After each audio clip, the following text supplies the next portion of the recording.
poder compartir nuestras miradas desde el contexto colombiano. Y quería empezar efectivamente esta experiencia de compartir con esta fotografía, que es una fotografía muy antigua, pero que ha sido para nosotras como mujeres aquí en la Iglesia Presbiteriana y dentro del movimiento social muy importante, y hace parte de un trabajo que estamos haciendo para concientizarnos como mujeres de iglesia de que las iglesias no pueden callar ante las violencias.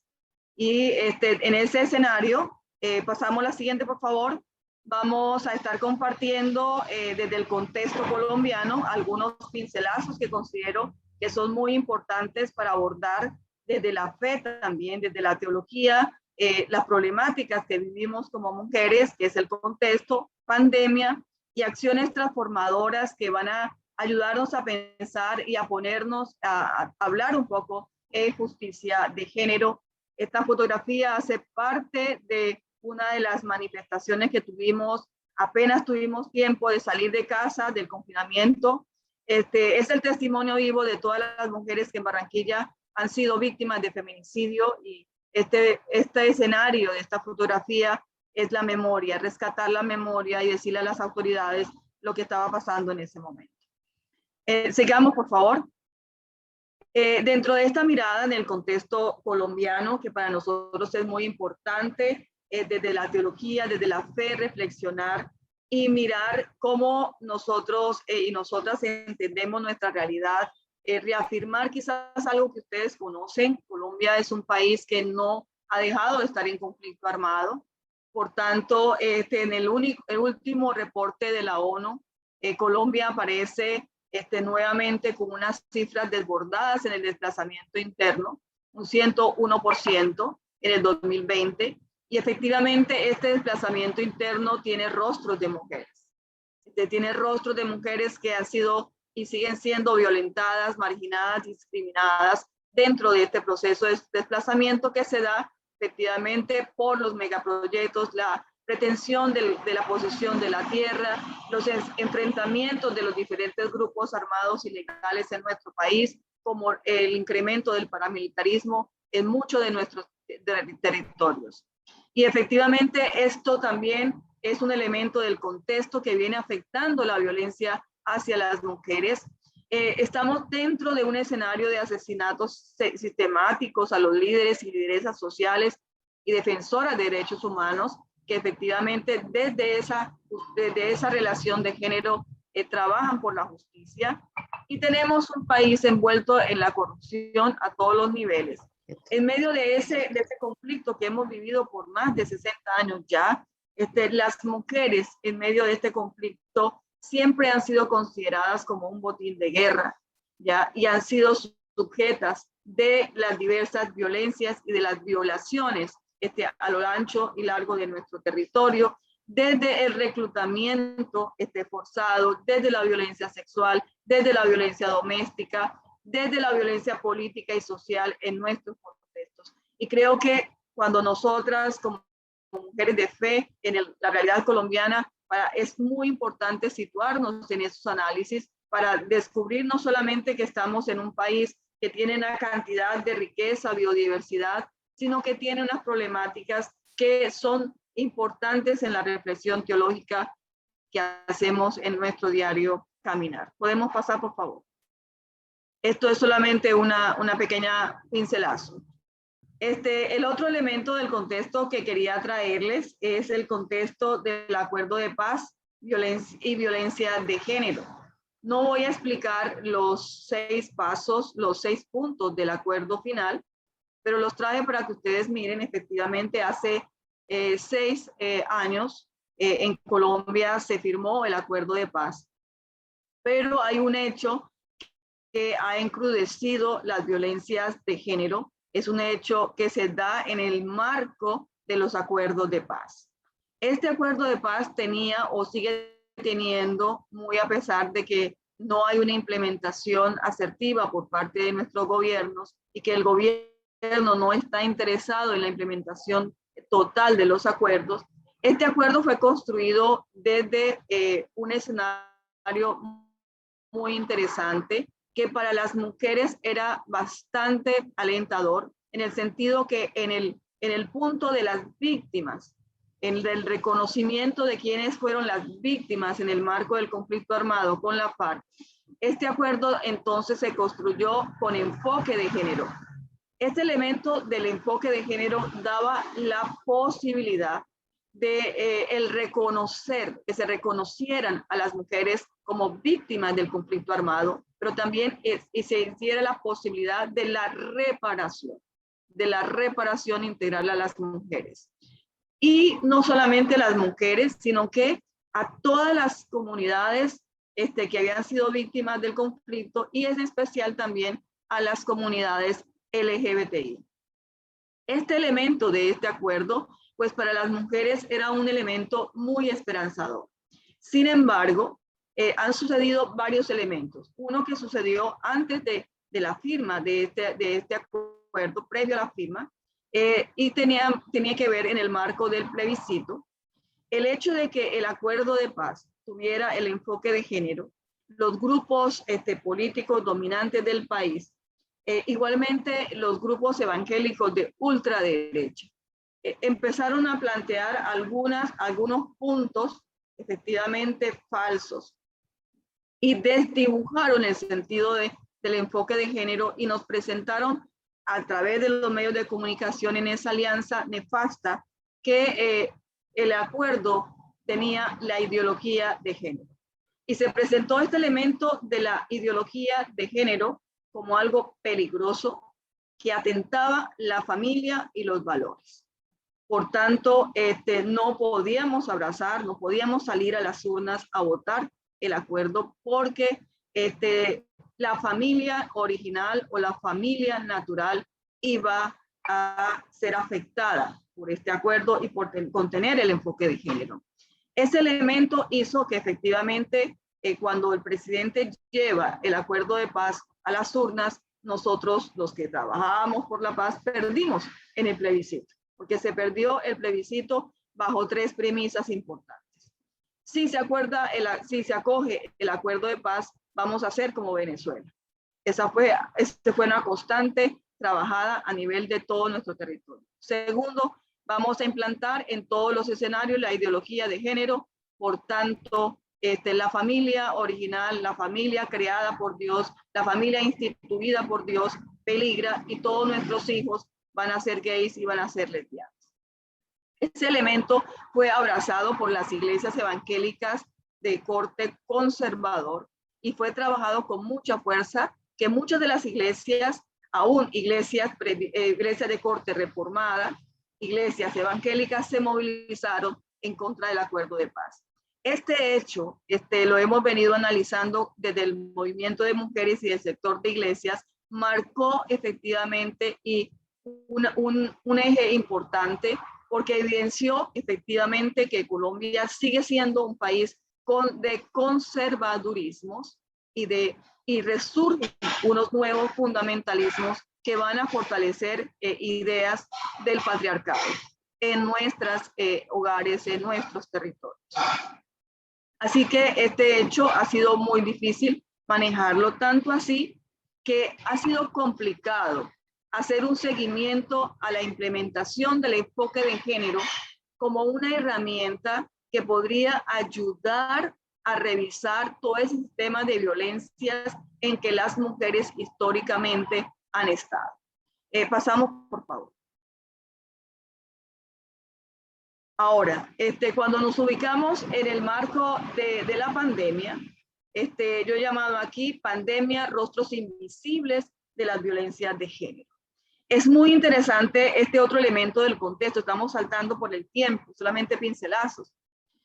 Como todos ustedes saben, la pandemia vino a develar pues todos los problemas sociales que ya existían en nuestro país. La pobreza, la corrupción, todo lo que nosotros tenemos actualmente. Las masacres, los asesinatos, las violencias de género que ya existían antes de la pandemia, pero viene efectivamente a develarlas con mucha fuerza y agudiza las brechas sociales que se dan en la relación de poder entre hombres y mujeres y en las estadísticas que tenemos en el país efectivamente hay un crecimiento enorme. La pandemia también nos evidencia efectivamente que el sistema patriarcal tiene un lugar muy predominante dentro de las generaciones de las violencias que las mujeres sufren en el marco de la pandemia. Si ustedes miran la diapositiva, efectivamente nosotros en el país hemos venido creciendo en el número de feminicidios como parte de estas violencias y que ya desde un sector de las iglesias, yo estoy hablando del sector de la iglesia presbiteriana, hay sectores de la iglesia luterana, menonita, metodista, que efectivamente empiezan a reflexionar sobre el tema de género y de las violencias de género y las empiezan a incorporar dentro de sus púlpitos. Estamos también tratando de que este tema de los feminicidios también puedan ser tratados desde otras iglesias que hasta este momento no son tocados esos temas en sus escenarios. Pero nosotros venimos en un crecimiento de feminicidios exagerado. En este momento, actualmente tenemos un 8.8% más de feminicidios del año pasado, como ustedes pueden mirar en la diapositiva. Y el lugar de la casa, lo que hemos reflexionado es que el lugar de la casa fue ese lugar de confinamiento, no solamente para las mujeres, sino para los niños y las niñas, que son los que más han sufrido las violencias domésticas, intrafamiliares en el marco de la pandemia. Las mujeres fueron llevadas en el confinamiento a convivir 24/7, es decir, 24 horas, 7 días a la semana con su agresor, sin posibilidades de denuncia en muchos de los casos, sin posibilidad de salir, de develar lo que estaba pasando al interior de las familias. Pasamos, por favor. La pandemia también ha agudizado efectivamente estas violencias, pero también esa violencia de género en el tiempo de la pandemia creció mucho más frente a la afectación de la economía. Muchas de las mujeres perdieron sus empleos. Las que tenían empleos fijos perdieron empleos, pero muchas de las mujeres que vivían de la economía informal, del pequeño negocio en la esquina, de la pequeña venta ambulante, perdieron en su economía. Este elemento, esta afectación que yo creo que desde las iglesias, desde IPRAL también podemos analizar, esta afectación de pérdida de empleo, efectivamente, de las mujeres, vino también a acelerar mucho más la violencia de los hogares. Ante la carencia de los recursos económicos, del alimento diario, efectivamente, la mujer vino a recibir el peso de esa violencia económica manifiesta en medio de la pandemia. Hay un organismo aquí en Colombia que es el DANE, quien se encarga de sacar todas estas estadísticas. Efectivamente nos dice que más de 33.5 millones de colombianos cayeron en condición de pobreza. Y esta cifra tenemos que reconocerla, porque muchos de estos colombianos son colombianas, son mujeres que efectivamente al perder sus empleos, a perder sus pequeñas economías, cayeron en pobreza. Y esta población pasó de 17.4 millones de personas a 21.2 millones en el 2020. Y algo similar fue el incremento de la pobreza extrema, es decir, de aquellas personas, entre esas una cantidad enorme de mujeres que cayó en la pobreza extrema. En nuestro país es el 15.1% a nivel nacional. De ahí ustedes pueden hacer una idea de lo que está pasando actualmente en el contexto colombiano, de la protesta social que estamos viviendo. Es decir, tenemos un país empobrecido, un país con hambre, sin oportunidades, y donde muchas de esas oportunidades siguen siendo negadas para las mujeres. Pasamos, por favor. El país pasó de 4.6 millones de personas en condición de pobreza extrema a 7.4 millones de personas, incrementando con esto la violencia de género y la afectación directa a la economía familiar, como veníamos hablando. El otro elemento que causa violencia hacia las mujeres en el tiempo de la pandemia y que agudiza este elemento es la sobrecarga laboral de las mujeres.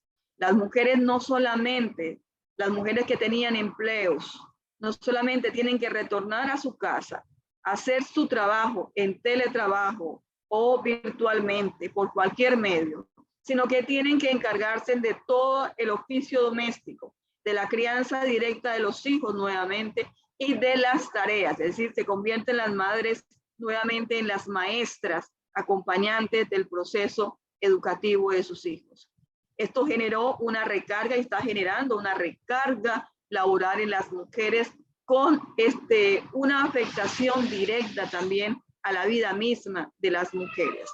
Y en esa recarga laboral efectivamente se sigue manteniendo el esquema patriarcal, donde el hombre efectivamente, aunque tenemos experiencia de hombres ya involucrados en los quehaceres de la casa, todavía persiste una estructura patriarcal que niega la posibilidad a que los hombres puedan asumir tareas. Seguimos, por favor. Otro elemento que ustedes pueden leer en la diapositiva y que yo no me voy a tomar el trabajo de leerlas, es que efectivamente podemos mirar cómo fue el comportamiento en el marco de la pandemia de este crecimiento de la pobreza en relación al hogar donde había una mujer como jefe de hogar, a la relación que había de un hombre como jefe de hogar. Efectivamente, la pobreza la vemos mucho más dibujada donde están las mujeres siendo cabeza de familia en este momento. Y esa situación efectivamente está afectando duramente a las mujeres en nuestro país. En los 2019, si ustedes analizan en la diapositiva, las denuncias que hacen las mujeres frente a la violencia doméstica, intrafamiliar, frente a la tentativa de homicidio, tiene un número de 88.041 casos en el 2019. Y en el 2020, efectivamente, hay un crecimiento del nivel de denuncias en el marco de la pandemia que afecta a las mujeres directamente. Hay 96.010 denuncias que efectivamente han sido sistematizadas. Pero nosotras desde el movimiento social y desde la iglesia consideramos que hay muchas mujeres invisibles que todavía estas estadísticas no las recogen y que efectivamente es un elemento también de análisis desde la fe. ¿Qué pasa con esas mujeres invisibles que todavía no tienen esa posibilidad de la denuncia? La pandemia también entonces nos develó algo que tenemos que analizar y creo que esto pasa en todos los países, es que la ruta de atención y los mecanismos para prevenir, minimizar y erradicar las violencias son ineficaces e inoperantes. Muchas veces desde estas instancias se trabaja la reconciliación y se pone nuevamente a vivir a la mujer con su agresor. Y desde las iglesias, efectivamente, muchas veces se le dice a la mujer, tú tienes que perdonar, ya, porque Jesús te perdonó. Y si Jesús te perdonó, ¿tú por qué no vas a ser capaz de perdonar a tu esposo? Y en ese sentido, efectivamente, se hace toda una cadena cíclica donde la mujer sigue sumisa, sigue subordinada y sigue siendo violentada. Adelante, por favor, con la siguiente. Ahora voy a rápidamente para dar tiempo y ser fiel al tiempo que me dieron. Quisiera hablar de acciones transformadoras desde la violencia que desde las iglesias nos pueden ayudar en el camino de la justicia de género. Esta es una experiencia que la vamos a compartir desde lo que hacemos como universidad, pero también desde lo que hacemos como iglesia, como pastoral de la mujer, y desde el escenario que estamos trabajando del movimiento amplio de mujeres. En un primer momento, desde la iglesia, desde lo teológico, desde la reflexión bíblica, nosotras hemos venido diciendo sobre la necesidad de una relectura contextual del texto bíblico. Y en esa lectura contextual estamos planteando la despatriarcalización de los textos bíblicos como un mecanismo hermenéutico que nos permita efectivamente nuevas narrativas. Nosotras necesitamos, desde el sector de iglesia, construir nuevas narrativas que nos permitan visibilizar efectivamente los efectos de la violencia de género, pero también las posibilidades que tenemos de construir otras lecturas no androcéntricas, no patriarcales desde este escenario. Entonces, ese elemento es importante. O sea, nosotras podemos hacer muchas acciones, pero las nuevas lecturas nos van a dar la posibilidad de acercarnos a los textos bíblicos desde otra reflexión. Y esto lo planteamos porque la justicia de género para nosotras como mujeres va más allá de lo que del término, va más allá y requiere una reflexión profunda sobre las estructuras de nuestras iglesias. Es decir, la justicia de género requiere que hagamos una relectura también de las estructuras, de los modelos de nuestras iglesias y cómo a través de esos modelos de nuestras iglesias se reproduce el sistema de violencia de género y que se legitima a través de las predicaciones, estudios bíblicos, desde los púlpitos de una manera intencional. Pero también la justicia de género implica una revisión de nuestras prácticas cotidianas de vida. Lo que nosotras hemos evidenciado, que de nada sirve el discurso si no hay la coherencia entre las prácticas cotidianas de vida. Y creo que este es un elemento que a todos nos cuesta. Es muy complicado revisar las prácticas de la iglesia, las prácticas de los líderes y las lideresas en nuestras iglesias, las prácticas de nuestra membresía, porque a través de las prácticas se legitiman las violencias hacia las mujeres. A través de las prácticas hacemos natural la violencia hacia las mujeres, hacia las niñas o hacia aquellos grupos que no encajan dentro del modelo patriarcal. En ese escenario, entonces, también nosotras hemos venido en una experiencia que es la acción 2, que es espacios mixtos de encuentros desde lo cotidiano para conversar justicia de género. Y este es un espacio colectivo, porque ya las mujeres hemos entendido que el tema de género no es asunto de mujeres. El tema de género es un asunto de todos y de todas en la iglesia, en lo macro de nuestra sociedad. Y cuando lo entendemos de esa manera, no es sencillamente decir, es que hay que darle la participación a la mujer. Es que eso surge una reflexión colectiva de que también los hombres y las mujeres podamos reflexionar cómo el sistema patriarcal ha sido nefasto, no solamente para las mujeres, sino también para los hombres, porque les ha castrado en la posibilidad de sentir, de experimentar, de expresar y de ser hombres de una forma distinta.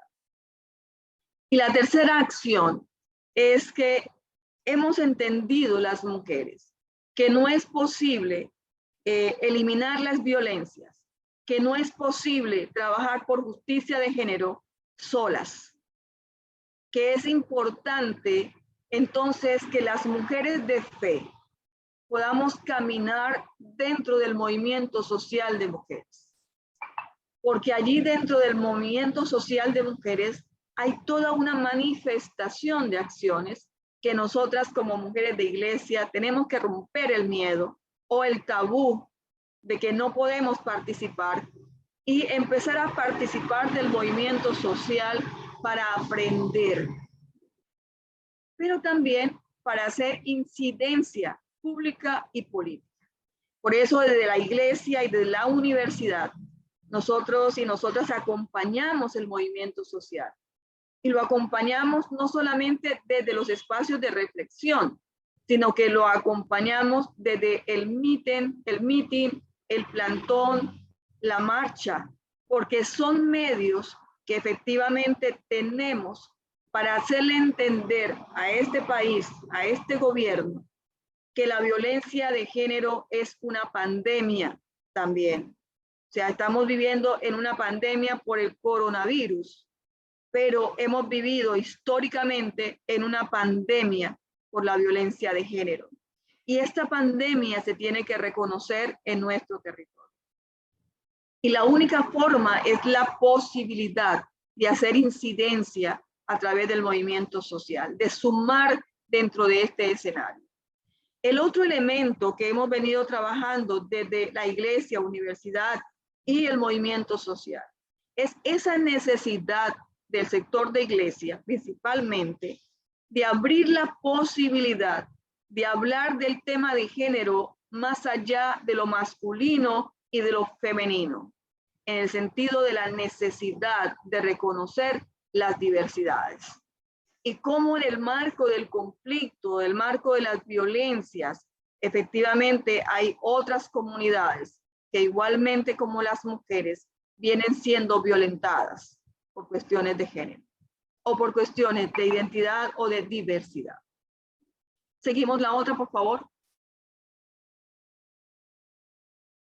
Y la quinta acción, que es muy intencional, que nos puede ayudar en la transformación de esas violencias y poner en el camino de la justicia de género, es la movilización social. Es un elemento que no ha sido fácil de trabajar al interior de la iglesia aquí en la costa norte, pero consideramos que en este momento tenemos un grupo bastante fuerte involucrado en la movilización social, en la posibilidad de la reclamación desde este escenario. Pero también este es un escenario para presentar los reclamos, presentar los casos de feminicidio y solicitar y exigir efectivamente al Estado colombiano el tratamiento de esos casos y de que los agresores tengan no solamente una sanción punitiva, sino que los agresores tengan una sanción social. Y creo que en esta vía venimos trabajando. No es suficiente que el victimario tenga una sanción punitiva y pague cárcel. Es importante que el victimario tenga una sanción social. Y en ese sentido venimos trabajando con fuerza. Desde este ámbito estamos trabajando en este escenario. Estamos trabajando el tema de la paridad política.